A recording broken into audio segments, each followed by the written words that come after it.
Kansas City Chiefs resume this year is to the Raiders. Then we got John Gruden and the Raiders talking a little smack. I got news for you. We're going to find out a little something about Patrick Mahomes this weekend. We know how good he is. We know how great he is. We get all of that, Max. But people have been raving and lauding praise down upon Patrick Mahomes since he became a starter in the league and he threw 50 touchdowns in his first year as a starter. We've seen all of that. You know what we haven't? The one thing we haven't seen from Patrick Mahomes, Max, is if he's angry and he feels like somebody's trying to throw shade on him. We have not seen how he would respond to that. We can only imagine how he would respond, but we haven't seen it yet.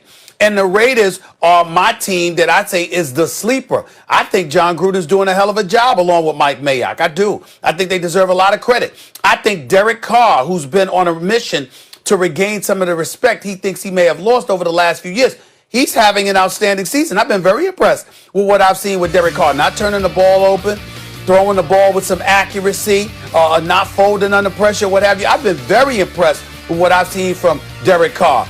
Then you've got, obviously, Ruggs, and you've got Waller and these boys, and Josh Jacobs running the football. They could play smash mouth if you ask them to. They've got a really good offensive line. I'm just looking at the Raiders right now, and based on what I'm seeing from them, I'm like, okay, what you got? And because I think this weekend, regardless of everything I just said, I think the Chiefs are going to give it to them. I think the Chiefs are going to come out looking at that one blemish on their record.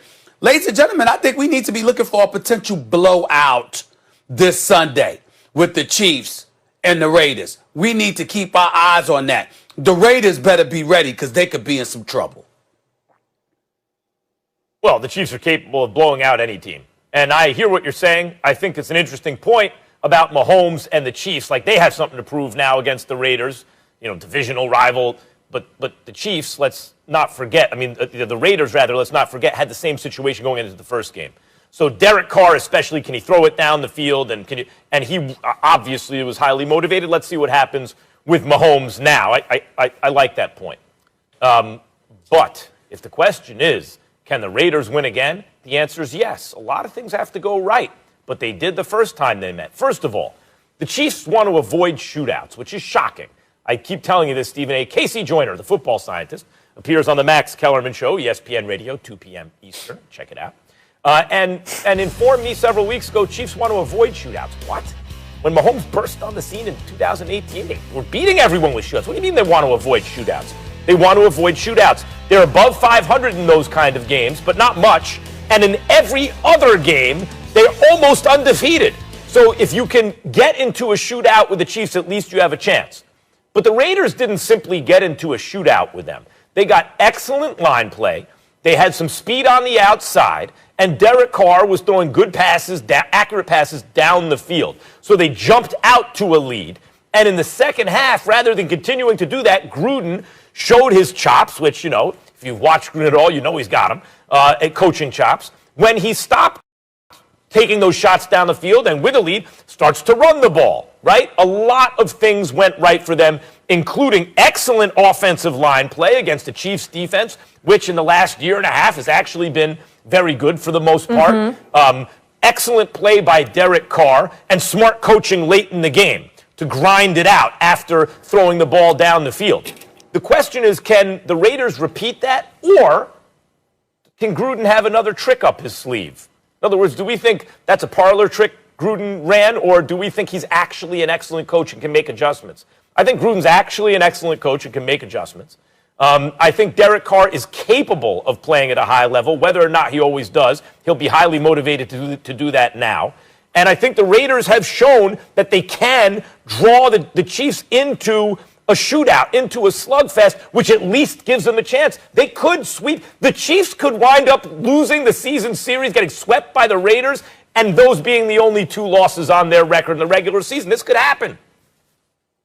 All right, let me do this, guys. RC, I know you didn't get to weigh in on this, but I want to transition to the breaking news right now on First Take. Saints quarterback Taysom Hill will start Sunday against the Falcons in place of the injured Drew Brees. A source telling our Adam Schefter Hill took all the starter reps in practice this week. He will be backed up by Jameis Winston on Sunday. Ryan, tell me this. You're down there in New Orleans. Do you think Taysom Hill gives the Saints the best chance until Brees comes back? No, I don't. But I do think Taysom Hill changes everything. I think Taysom Hill, you look at what the Baltimore Ravens do, I think you think that on steroids, because I believe they're going to run the ball constantly, continuously. I believe if his first read isn't open, Taysom Hill is going to take off. But all I can think of is how bad must Jameis Winston look? How bad does he have to be in practice? Or on the other side of it, like, has Sean Payton been telling us the truth this whole time? Sean Payton said that this was Steve Young. Sean Payton said that he was the future of the New Orleans Saints and Taysom Hill. Like, I just don't know if I believe that. When I watch him, even when he runs his Wildcat reps and you look at the footballs that he throws, nothing about those balls says future Hall of Famer like Steve Young was. I don't necessarily believe that Taysom Hill is a better passer than Lamar Jackson. So when I think about what the New Orleans Saints could be with Jameis Winston, if Jameis Winston does push the ball down the field, if you eliminate some of the turnovers, that excites me. That makes me feel like, okay, this is going to be an explosive offense in the pass, and now you can still do things with Alvin Kamara. This is going to be totally different with Taysom Hill. This is going to be something that I feel like maybe we've never seen in this league. From a power run standpoint, from how quickly the runs come from the quarterback, how often they're called. I don't know if this works for 4 weeks, but I do know I don't want to be Raheem Morris and the Atlanta Falcons trying to figure out what this offense will look like this week. I don't want to be the first team to play them before it gets on tape, because very early on in the game, I think it's going to be difficult to stop. I think you're not going to know which plays to call in order to, whether you want to force the ball out of his hands fast or play zone and make him throw it in front of you. This is going to be very interesting. And if Sean Payton pulls this off, and if this works, this is really going to be one of the greater coaching decisions and best coaching jobs of his career. Want it, Stephen A? Oh, I thought Max was going. My fault. I'm happy to go. You let me know. You go ahead, Max. Go ahead. I was going to say something about Taysom, but go ahead. Well, I will say this. I was wondering why Sean Payton was lying to me.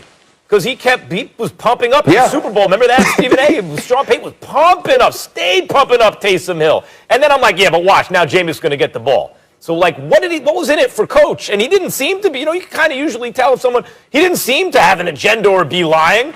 Bridgewater was going to sign away, and he thought Taysom Hill was going to be the future, and they didn't even know if Drew Brees was coming back at the time, right? He really believed in Taysom Hill. So I'm sitting here going, oh, but Jameis Winston's going to get the ball. He just showed up yesterday. He's going to get the ball today. When Taysom Hill's been in the offense for years already, so that tells me Taysom Hill has no future. What was in it for Coach? Why did he make that up? Apparently he wasn't making it up. Look, Taysom Hill has been on the team for years. He knows the offense very well at this point, you would assume. And when I think of the best players in football, this is going to sound funny. I think of two guys differently than everyone else. The way you think of, like, Walter Payton as just maybe the greatest football player of all time, all the things he could do, right? I think of Odell Beckham Jr., who can throw a ball 50 yards with his offhand, who can kick field goals maybe if you need, could do everything. But Odell has one skill, catching the ball, that is great enough that he doesn't have to be a gadget player who can do a lot of all things, a jack of all trades, master of none. Odell is a jack of all trades, master of one. So he's a premier wideout, right? I think of Taysom Hill the same kind of way I think of Odell. Great athlete, great at a lot of things. In a way, those two are like better football players than everyone else. But the question is, do they have the one skill that is pitched higher than everyone else's that makes them valuable at a specific position? Like, Taysom Hill is fast. Taysom Hill is rugged. He's strong. Taysom Hill can catch the ball. He can throw the ball. I thought, he must not read defenses and process information quickly.